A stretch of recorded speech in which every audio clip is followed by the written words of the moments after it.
me tomé la libertad, me he atrevido a hacer un giro en la exposición. Seguirá siendo, como veremos, el territorio en tres tiempos, pero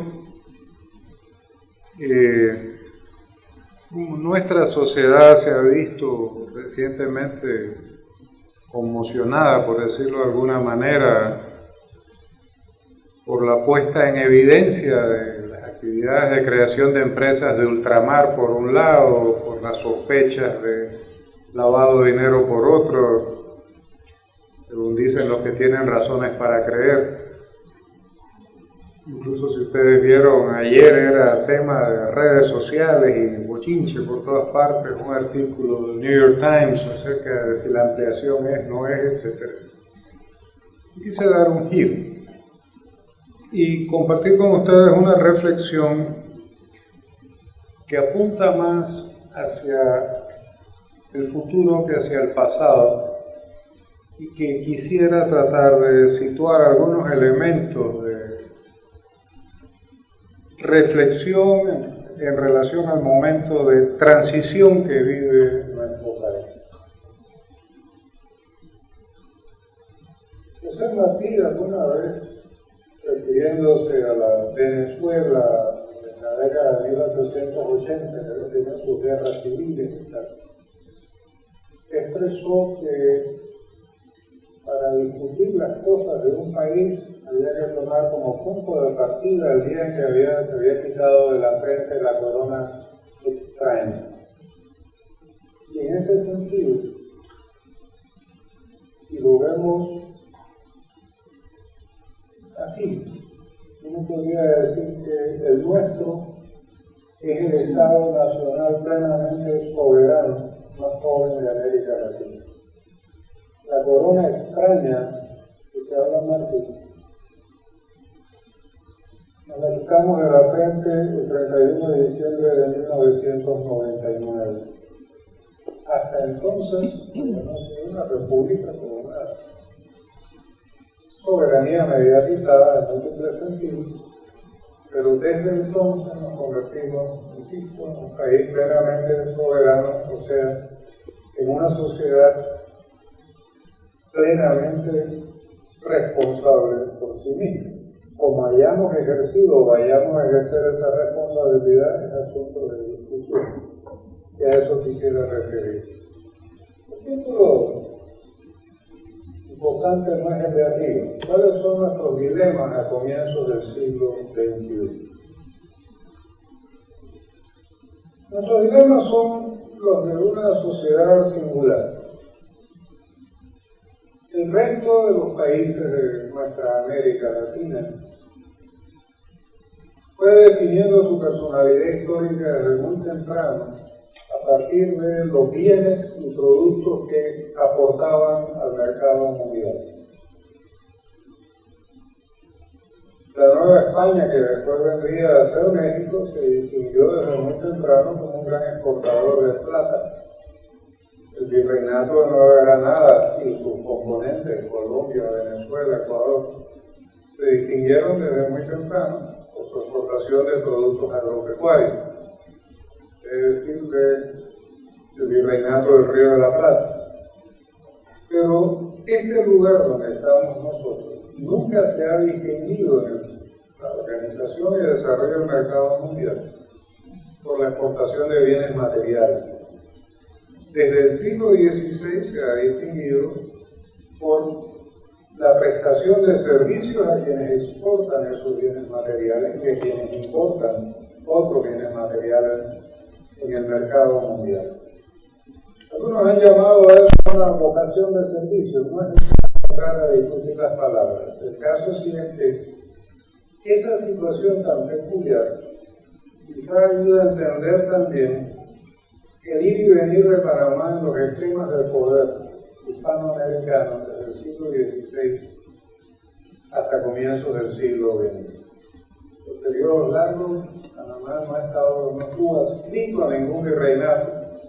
Cuando perdió importancia la función de tránsito que cumplía por el desarrollo de otras rutas y otras tecnologías, quedó adscrito al virreinato de Nueva Granada. finalmente se separó de ese virreinato para quedar adscrito a otro esquema de comercio mundial. Ahora, al hacer eso, lo que se hacía era aprovechar una determinada circunstancia geográfica, territorial, que había estado presente en la vida humana en el Istmo a lo largo de 12.000 años. ¿Desde cuándo hay humanos en Panamá? Esa es la fecha aproximada que conocemos. No nos la enseñan en la escuela primaria, pero el hecho es que no hablamos de un espacio que estuviera vacío hasta que se produjo la conquista, sino de un espacio que estaba ocupado, muy deforestado, muy cultivado, muy transitado, varios miles de años antes de que los europeos llegaran al Istmo. Y en esa actividad humana en el Istmo, el territorio tendió a ser organizado en una serie de corredores interoceánicos que ustedes ven ahí, los cuales comunicaban una vertiente y la otra a partir de las cuencas de ríos, que por la razón que fueran, se comunicaban con relativa facilidad entre sí por arriba de la cordillera. Eso no era solamente un asunto de intercambios internos, por supuesto que había un intercambio, por ejemplo, de sal por oro aluvial a lo largo de la ruta de la cuenca del Coclé al Coclé del Norte. Y había otras formas de intercambio que aprovechaban las diferencias en los ecosistemas y en los recursos naturales de las distintas regiones del Istmo. Pero esa también fue una ruta, fueron todas ellas, rutas de intercambio más allá del Istmo. Fueron, por ejemplo, rutas de contacto y de intercambio entre el mundo maya y el mundo chibcha. Plumas de quetzal, oro labrado, tejidos, alfarería fina, todo pasaba de un mar a otro, aprovechando esa ruta. Ahora, esta situación cambia con la conquista europea, por supuesto. La conquista europea replantea la función de tránsito del Istmo de una manera que da lugar a una modalidad de desarrollo que está presente en Panamá desde el siglo XVI hasta hoy, y que bien puede proyectarse por los próximos 100 años. El historiador Alfredo Castillero Calvo ha designado a esta modalidad de desarrollo como una modalidad transitista, no en el sentido simplemente de que está basada en el facilitar el tránsito de mercancías de un mar a otro, mercancías, capitales y personas, sino en la forma en que está organizado el tránsito. Hay múltiples formas de organizarlo. Esta en particular, para Alfredo, tiene estas características que se sintetizan en la concentración del tránsito por una sola ruta bajo control monopólico de la potencia que controla el Istmo. Pero también concentra en esa ruta los subsidios ambientales y económicos del país, la producción de alimentos para la ruta, o, si lo vemos hoy, la producción de electricidad para las ciudades terminales de la ruta y la operación del canal, etc.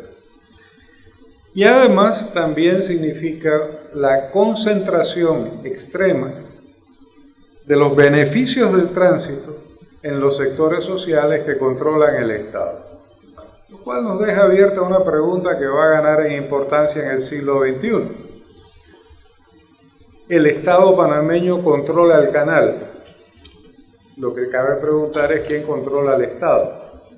Y ahí se abre entonces una discusión de un tipo nuevo para nosotros. Pero eso forma parte de nuestro dilema.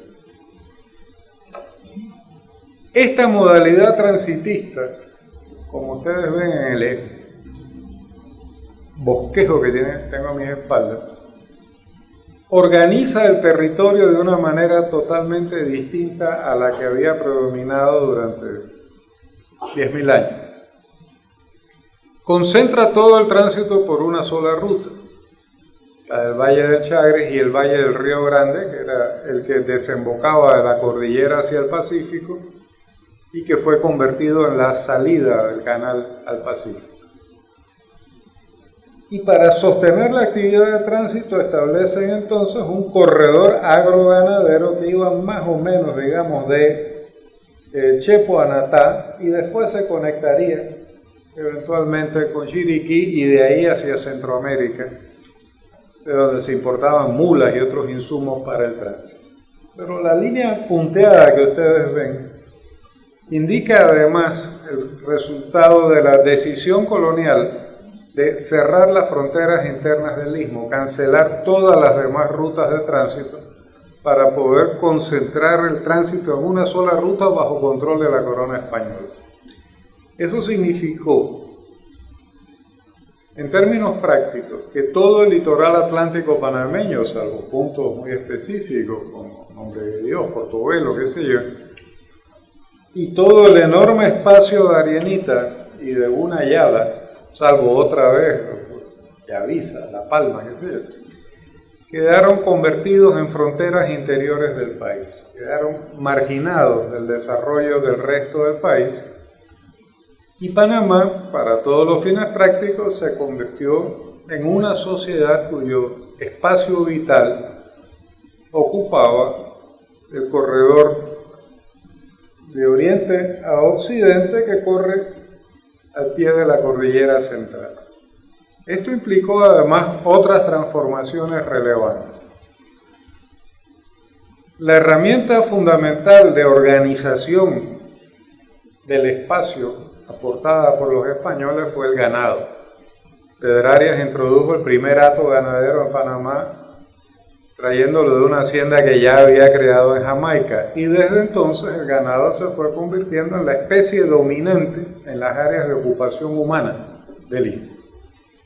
Esto significa que donde antes había una organización territorial a lo largo de corredores que iban de sur a norte y que permitían el acceso a distintos ecosistemas que ofrecían distintos bienes a la población, se establece una organización territorial de este a oeste a lo largo sobre todo de las sabanas que están entre los ríos que ofrecían las mejores condiciones para la cría de ganado. Con esto ocurren algunos factores de mayor interés. El bosque era visto como un espacio muy productivo por las sociedades prehispánicas, pasa a ser un espacio hostil, un espacio de barbarie, un espacio donde se fugan los campesinos que no quieren pagar impuestos o no quieren pagar con trabajo relaciones de servidumbre. Y lo mismo pasa al otro costado con los manglares. El bosque de manglar era un ecosistema disputado por las poblaciones indígenas que lo aprovechaban sobre todo como un ecosistema para la cosecha masiva de proteína de origen marino. Esa gente estaba bastante bien alimentada. Todo indica que los indígenas prehispánicos, por ejemplo, estaban mejor alimentados que la gente pobre del siglo XXI en el Istmo, por su consumo de proteína, de carbohidratos y tal. Hoy consumimos menos del 30% de las especies que la población indígena consumía en Panamá. Y eso está muy bien documentado por los trabajos del arqueólogo Richard Cook en la región de Azuero en particular, pero no únicamente. Esta es la organización territorial del transitismo. Tiene una característica singular que nos está afectando hasta el día de hoy y va a ser un problema cada vez mayor. La organización natural del territorio de Panamá tiene como unidad, como estructura básica, las cuencas hidrográficas. Panamá cuenta con 52 cuencas hidrográficas distribuidas en 5 regiones hídricas. Sería otra conferencia explicar todo eso, no es el caso aquí. Pero como vuelvo y digo, esas cuencas corren de norte a sur o de sur a norte. Nosotros hemos creado un país organizado a través de las cuencas de este a oeste. Y eso significa que subyace al transitismo panameño, y va a ser una fuente de problemas cada vez mayor, una contradicción entre la organización natural del territorio y la organización territorial de la economía y del Estado. Fíjense, por ejemplo, las áreas de concentración de poder económico, que son también las de concentración de poder político. El poder político se concentra donde está la actividad económica más pujante, por ejemplo, en la cuenca media de los ríos. Hasta hace relativamente poco el manglar era un ecosistema despreciado, servía para tirar basura, servía para que se metiera que no tenía dónde meterse. Hoy en día empezamos a entender que es el ecosistema probablemente más valioso del istmo, pero eso es otra historia. Y las cuencas altas habían sido espacios para la expulsión de población indígena o para el regreso del bosque. Cuando hoy, por ejemplo, hablamos ante el evento del Niño de que necesitamos hacer una gestión integrada de las cuencas, eso significa que hay que poner de acuerdo entre sí a las poblaciones de arriba, del centro y de abajo de la cuenca, y descubrimos de pronto que ni la organización territorial del Estado ni la de la economía favorece eso. Eso se expresa con mucha claridad, por ejemplo, en los terribles problemas que ha enfrentado y seguirá enfrentando la gestión de la cuenca del canal. Somos una sociedad que vive tan de espaldas a su realidad natural que en vez de avanzar hacia la creación de una entidad política que facilite la gestión de la cuenca, estaba dividida hasta hace poco en 2 provincias, 11 distritos, 40 corregimientos, muchos de los cuales tenían tierras dentro y fuera de la cuenca al mismo tiempo. En vez de avanzar hacia la creación de un espacio de gestión integrada con personalidad política, lo que hicimos fue inventar una provincia de Panamá Oeste para que en vez de tener que negociar con 2 provincias, ahora hay que negociar con 3. Pero no está en nuestra cultura entender esto por razones que podríamos discutir en otro momento. Ahí hay un dilema que ya tenemos enfrente. Ahora, este no es un mapa nuevo, es del año 2000. Cualquiera diría, eso está obsoleto, pero yo estoy más o menos seguro que no ha cambiado tanto. Mientras más oscuro es el color del mapa, más elevado es el nivel de desarrollo relativo de los distritos. Mientras más claro es el color del mapa, más bajo es el nivel de desarrollo relativo de esos distritos, a partir de un índice de desarrollo creado por la geógrafa panameña Ligia Herrera en los años que van de 1980 a 2000, cuando produjo una serie de estudios de Panamá utilizando la información provista por los censos de población y vivienda, Ministerio de Salud, de Educación y tal. No es el caso de explicar aquí la metodología de la doctora Herrera, simplemente el mapa no nos dice nada que no sepamos, pero ilustra de alguna manera el conjunto de esta situación. Como nosotros vemos, como solo está desagregado en distritos, si fueran corregimientos aparecerían manchitas más, parecería más una piel de leopardo, pero como son distritos, se ve como se ve. El corredor interoceánico tiene los niveles de desarrollo relativo más altos del país. Acá el área de David también, por la actividad económica que hay ahí, pero ya no nivel alto, sino medio alto. Lo mismo pasa con el área de Chitré. Ya cuando ustedes ven el color mostaza, estamos hablando de niveles de desarrollo medio, y finalmente amarillo claro, bajo y muy bajo. Este es un país que padece de un grave caso de ictericia social. En su mayor parte, no es que existen 2 Panamás, existe uno solo que está organizado de esta manera. Hay que enfatizar esto. La organización del conjunto determina estos resultados. Pero incluso si ustedes ven, en lo que va de esta línea de color mostaza, Chame, San Carlos, Antón, Peronomé, etcétera, Natal, todavía se ve ahí la huella del corredor agroganadero creado en el siglo XVI. Es una zona de relativa prosperidad, que después es sucedida por una zona de gran pobreza donde hoy está la comarca Nova y se recupera hacia Costa Rica. Ahora, este es el panorama con el que entramos en el 2000 a la situación en que nos encontramos hoy. Cuando decimos que echamos de la frente la corona extraña, estamos diciendo, por un lado, que en efecto recuperamos para nosotros el derecho a ejercer las responsabilidades de la soberanía, pero eso operó a partir de un proceso que ha tenido su eje mayor en la incorporación del canal a la economía interna de Panamá. Recordemos que el canal operaba dentro de una zona del canal, era una pieza de la economía interna de los Estados Unidos, y tan era así que ni siquiera tenía puertos importantes. Tenía un puerto en Cristóbal, otro en Balboa, pero si lo compara, cualquiera que lo recuerde, lo compara con el monstruo que tenemos al frente, se dará cuenta de que era un chiste lo que había, porque era puertecitos para necesidades internas de la zona, que no estaban, por supuesto, al servicio de exportaciones panameñas ni nada de eso. Había que pedir permiso y había un trámite y uno podía exportar por puertos extranjeros productos nacionales. La incorporación del canal a la economía interna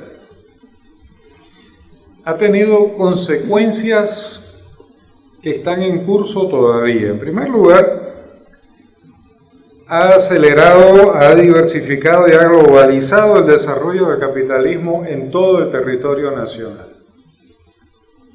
Cuando uno va a ciudades del interior como Penonomé, Santiago, David, Chitré, uno se da cuenta de que haya habido un impulso. Siguen siendo ciudades relativamente modestas, pero los cambios que están ocurriendo son muy evidentes. En algunos casos están asociados al incremento de la oferta turística, en otros casos están asociados a una diversificación de la exportación agropecuaria en productos de alto valor agregado para la exportación, pero en general nosotros hemos visto esta aceleración y esta diversificación del capitalismo en Panamá actuar con gran fuerza en los primeros 15 años del siglo, en estos años de vacas gordas, con crecimientos del 9, 10%, 6% por año, que además ha estado, por supuesto, financiado por una inversión estatal masiva en el desarrollo de la ampliación y otras obras de infraestructura.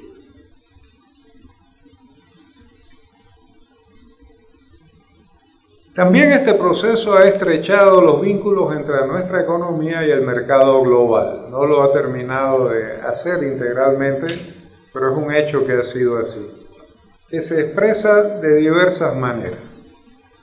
En este periodo, por ejemplo, nosotros hemos visto una desintegración de todo un segmento del empresariado nacional que en los años 50 y 60 se había organizado para aprovechar el mercado interno protegido y que fue liquidando sus inversiones productivas rápidamente, dando lugar a una acelerada transnacionalización de la economía panameña, mediante la inversión masiva de capital español, capital británico, capital venezolano, colombiano y mexicano, sobre todo, además del norteamericano, que ha sido un actor tradicional. Hoy en día todos sabemos que las galletas Pascual conservan su nombre, pero que el capital detrás de las galletas Pascual es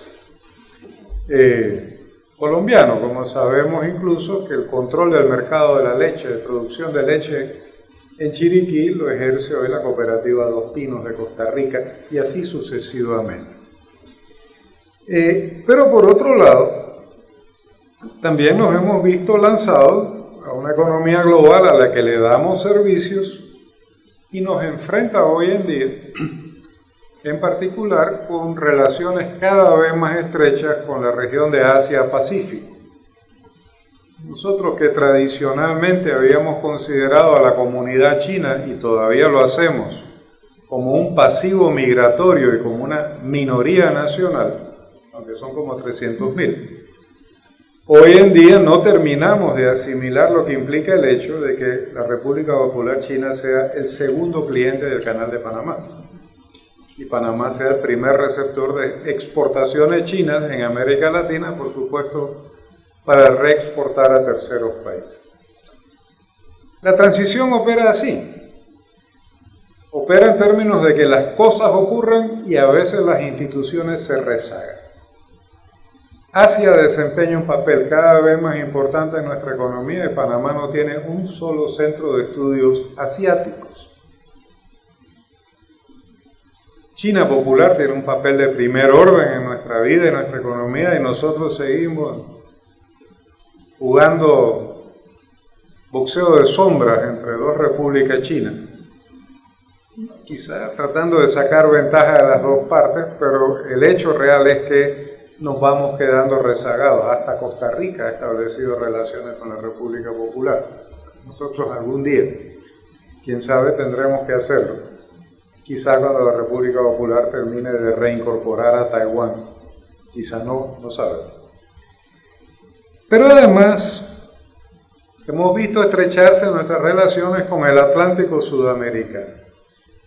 Esto es relevante porque el Atlántico Sudamericano se ha convertido en un gigantesco proveedor de materias primas y alimentos para las economías asiáticas. Vale do Rio Doce, la empresa minera brasileña, exporta masivamente minerales a China. Y en ese proceso también han ido ganando presencia en nuestro país transnacionales de esas economías.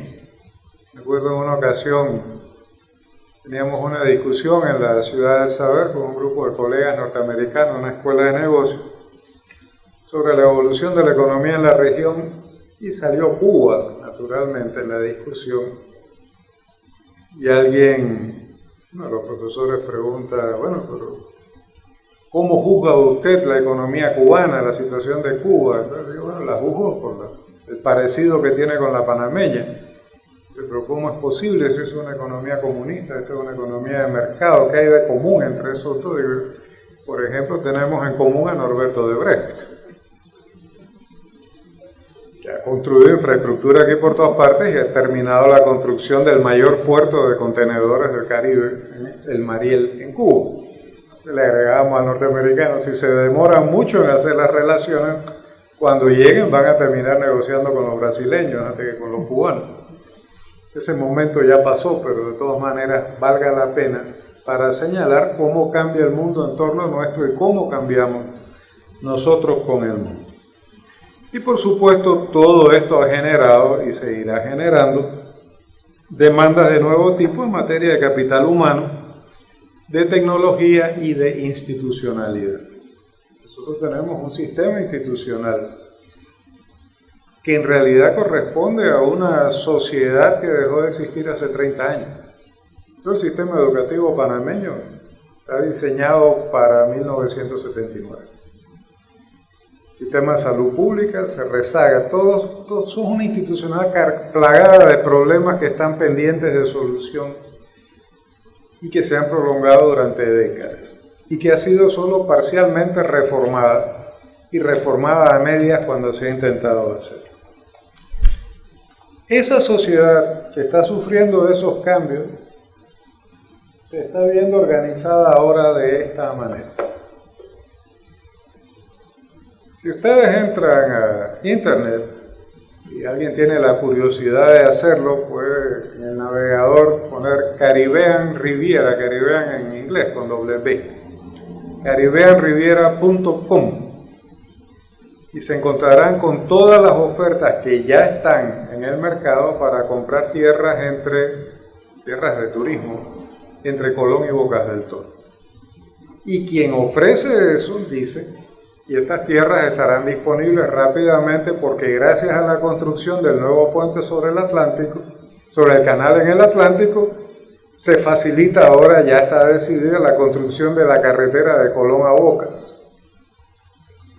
De pronto resulta que la frontera aquella donde no había nada, que los españoles habían excluido y que empezó a ser reocupada apenas a fines de la década del 60, ahora se va convirtiendo en una frontera cada vez más integrada con la carretera que va de Hualaca a Rambala, la que va de Santa Fe a Cañaza, que presidente de la República acaba de anunciar su pavimentación ya, a Dios gracias, finalmente. Y la ruta que va de Penonomé a Colón, pasando por La Pintada, finalmente Donoso, y ya está. La línea de puntos a lo largo de la costa es la carretera prevista del Atlántico. La otra línea de puntos que se ve alrededor del lago de Atún es lo que se prevé que sea una ruta de comunicación entre el Atlántico y la Chorrera por la ribera occidental del lago. Si miramos del lado de acá del canal, nosotros vemos ya la carretera pavimentada del Llano a Cartí, y no aparece en este mapa una línea punteada que debería ir de Mortí a Mulatupo, cortando la cordillera ya mucho más adentro de Darién, que es tan real que el presidente ha acudido al Congreso General Puna a pedir autorización para utilizar esa trocha producida por las comunidades indígenas para pasar por ahí la interconexión eléctrica a la América del Sur. O sea, cuando de pronto vemos esto, nos damos cuenta de que la organización territorial del país está cambiando con gran rapidez. Y cosa curiosa, está cambiando a partir, en una medida muy importante, de las rutas interoceánicas que estaban en uso antes de la conquista española. Cada vez descubrimos la sabiduría con que aquella gente había logrado encontrar cuáles eran las vías más viables para hacer para comunicar en barco. Todo esto configura un proceso de transición que puede ser situado en el tiempo y que tiene un futuro por definir todavía. Uno podría decir que la transición de que estamos hablando en la evolución de la República se inicia con la desaparición de la zona del canal en 1979. Por supuesto, quedaron las bases militares y tal, pero el bloque aquel de territorio que partía al país en dos desapareció. Y de pronto podíamos ir de Panamá a Colón sin pasar por la zona. O podíamos ir de Panamá a La Chorrera sin pasar por la zona. Ya no estaba. Lo que la gente de mi generación recuerda con claridad, la sensación que un poco era de alegría, un poco de desazón, un poco de temor, de aprovechar la posibilidad de moverse con libertad por territorios y áreas que nos habían sido vedadas por tanto tiempo. Ahora, este proceso de transición, como sabemos, debió haber culminado a fines de los años 70 con una restauración de un régimen democrático partidista en Panamá. Ese proceso se vio alterado, como sabemos, por la dictadura que ahí llamamos bonapartista. Podemos discutir después en qué consiste eso, una dictadura del lumpenproletariado aliado con sectores emergentes, empresarios que no sabría cómo calificar ahora mismo, que controló el país entre el 84 y el 89, y esa transición también se ve reducida después de la intervención militar de 1989 a la captura de los beneficios del tránsito por quienes pasan a controlar el Estado de allí en adelante. Entonces, nosotros no vemos que la transición todavía esté actuando para desmontar y cambiar el esquema transitista de organización. En este momento, por ejemplo, hay un debate interesantísimo entre sectores empresariales panameños. Hay un sector empresarial chiricano que ha creado, gente muy capaz, muy productiva, ha creado un centro de competitividad en la región occidental de Panamá. Con apoyo de la Corporación Andina de Fomento, han actualizado un plan de desarrollo para esa región y han abierto, como parte del plan de discusión, la rehabilitación del puerto de Armuelles y la creación de un canal seco de Armuelles a Almirante. De esa manera que discutimos a menudo las cosas en Panamá debajo de la mesa, con verdades a medias, glosas, de todo esto. No sacamos la discusión al debate limpio y transparente. Esa iniciativa está enfrentando resistencias muy serias de quienes entienden que no debe haber más puertos del servicio del canal que los que estén ubicados en el corredor interoceánico. Esto forma parte de unas contradicciones acumuladas a lo largo de 4 siglos que están emergiendo, porque el desarrollo de actividades económicas de nuevo tipo, mucho más productivas en esa región, y los procesos de integración entre la economía panameña y las centroamericanas de Occidente, están generando sus propias demandas, sus propios intereses, sus propias presiones, y en algún momento se va a tener que producir el debate sobre la organización territorial de la economía, fundamentalmente en términos de si todo va a pasar por el corredor interoceánico y todo el país va a estar al servicio del corredor interoceánico, o si vamos a recuperar el potencial de tránsito en el conjunto del territorio. Son problemas que están ahí, tendrán que ser discutidos.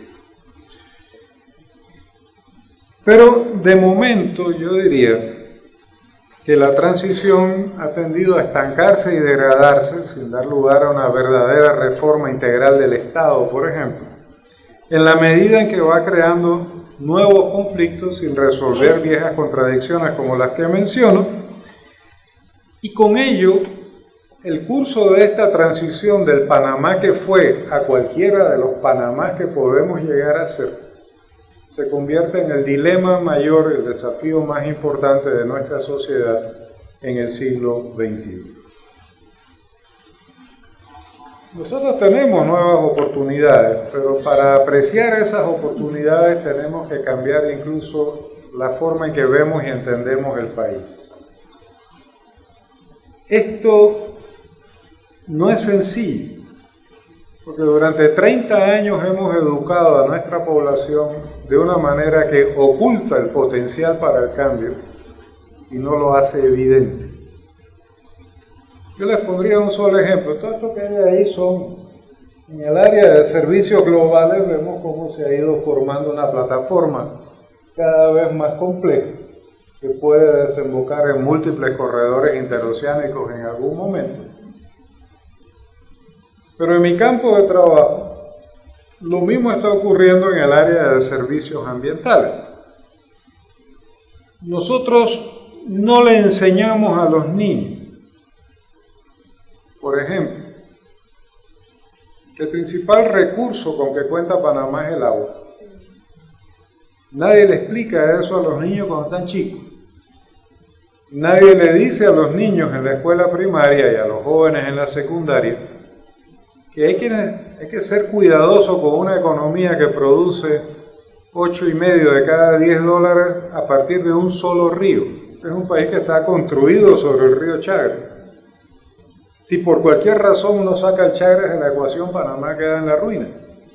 Puede ser por un evento del Niño que se prolongue un año más, o un sismo que tumbe la represa de Gatún. Podemos imaginar cosas de esas apocalípticas que le gustan al cine norteamericano, pero realmente hemos puesto casi todos los huevos en una sola canasta y seguimos poniéndolos cada vez más. Ahora, si uno le pregunta, esto es una prueba del buen trabajo que hace este tribunal, si uno le pregunta a cualquier panameño mayor de 18 años, ¿en qué circuito electoral vota? Incluso le pregunta, ¿en qué escuela votas tú? Le va a contestar con mucho aplomo. Yo no sé cuál es el número de mi circuito electoral, pero yo voto en la Belisario Porras, sea cual sea. Pero todo panameño mayor de 18 años tiene eso muy claro porque este tribunal ha hecho muy bien ese trabajo. Ahora, si uno le pregunta a la mayor parte de los panameños, y la pregunta se la traslado a ustedes, ¿en qué cuenca vive usted? No lo saben. No lo saben porque no enseñamos esas cosas. No enseñamos una geografía que empiece desde la vida cotidiana y vaya creciendo hasta llegar al país. No le enseñamos al niño que su casa queda en tal cuenca, su escuela queda en tal otra, y aunque usted no lo crea, cuando va de su casa a la escuela pasa de una cuenca a la de al lado, y por eso hay una lomita en el medio. No educamos la imaginación de nuestros jóvenes para percibir las oportunidades que implica ser el tercer país de América Latina en cantidad de agua por habitante, algo así como 50 millones de litros por año. Pero tampoco los educamos para que sepan realmente que somos el país con mayor biodiversidad por hectárea en la región. Y que esa biodiversidad no está ahí simplemente como un objeto de contemplación, que ya eso es valioso, sino además como una fuente de desarrollo, de posibilidades de desarrollo, que justificaría que muchos niños se interesaran por la biología, por la biotecnología y por la ciencia. Lo que más graduamos está en otras carreras que no voy a mencionar, por razones obvias. Entonces vamos viendo cómo nuestras mayores oportunidades están asociadas a recursos y posibilidades que hasta ahora han permanecido ocultas a los ojos de la población panameña. Y en el lado de acá hemos ido viendo cómo el desarrollo acelerado de esta plataforma de servicios globales nos ha ido planteando problemas muy serios en términos, por ejemplo, de la dotación de mano de obra calificada. Creo que es bueno mencionar aquí, en nuestra experiencia en Ciudad del Saber, el intercambio con especialistas de otras universidades allá, que la mayor parte de las corporaciones transnacionales que operan en Panamá, desde que se creó ese centro regional en 2007, y son más de 100 hoy en día, entiende que los profesionales que formamos tienen limitaciones muy serias para ocupar posiciones de dirección intermedia y supervisión por la pobreza de su formación en matemática. Así que no es solo aprender a hablar inglés, ojalá Panamá sea bilingüe, pero ojalá sepa álgebra también. La pobreza de su formación en matemática, la dificultad para operar en un ambiente de trabajo en que el inglés sea una lengua franca, o sea, una lengua de comunicación con toda clase de gente, de muy distintas lenguas, culturas y acentos que se comunican entre sí en inglés, y por su dificultad para asumir la tecnología de la información no como una herramienta, sino como un ambiente de trabajo. En este momento, en el primer envión, nosotros encaramos el problema mediante la importación de mano de obra, por vía legal o más o menos. Pero desde meseros hasta especialistas en tecnología y tal, los hemos ido trayendo de Colombia, de Venezuela, de Dominicana, de Nicaragua. Pero eso es un proceso que no puede sostenerse en el tiempo, porque además crea conflictos internos muy serios. Entonces la hora de encarar el tema de la educación ya está aquí, no va a durar mucho más.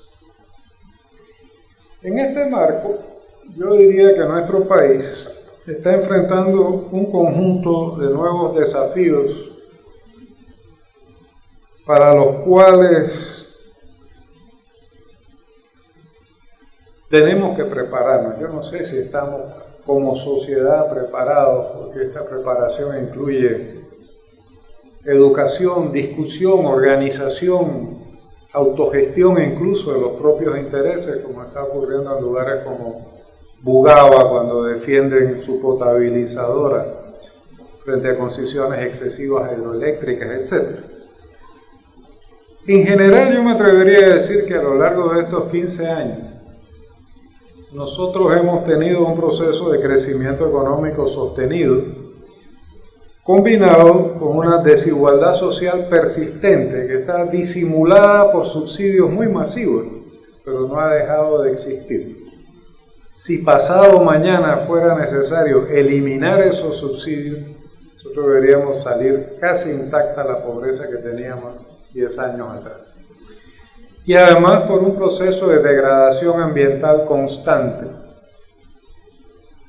que puede adquirir formas tan extremas como las que ocurren en el humedal de Matusagarati y se convierten en primera plana del diario La Prensa, pero que tienen que ver además con el saqueo y el despilfarro de madera, tierra, arenas del fondo del mar, etcétera, que hemos venido conociendo, y la contaminación masiva por falta de una institucionalidad adecuada para gestionar ese tipo de problemas. Ahora, yo me atrevería a decir que en primer lugar, nosotros carecemos hoy en día aún de un proyecto de sociedad que exprese el interés general de la nación en este momento de su desarrollo. Hemos manejado todo esto con un enfoque muy conservador. Un puente aquí, un parque allá, una escuelita más allá, pero dando por sentado que el orden existente es el que debe existir. Y sin terminar de darnos cuenta, por ejemplo, de que si queremos un ambiente distinto, tendremos que crear una sociedad diferente. Y sin darnos cuenta incluso de que algunos de esos procesos de creación ya están en marcha. En comunidades campesinas, comunidades rurales y otras que se podrían traer a discusión. Tenemos un problema también que hay que encarar, que es esta persistencia de la colonialidad. Este país ha entrado en un estado de tensión nerviosa muy grande porque el New York Times ha opinado con dudas sobre la ampliación del canal. Ha quedado todo el mundo temblando. Todavía cuando decimos que somos capaces de administrar el canal, lo hacemos por comparación con los norteamericanos. Lo estamos administrando mejor que ellos. Nuestro benchmarking, nuestro punto de referencia es el poder colonial, no nuestra propia capacidad ni la necesidad de nuestro pueblo. Ese es un tema que nos va a seguir acompañando por mucho tiempo.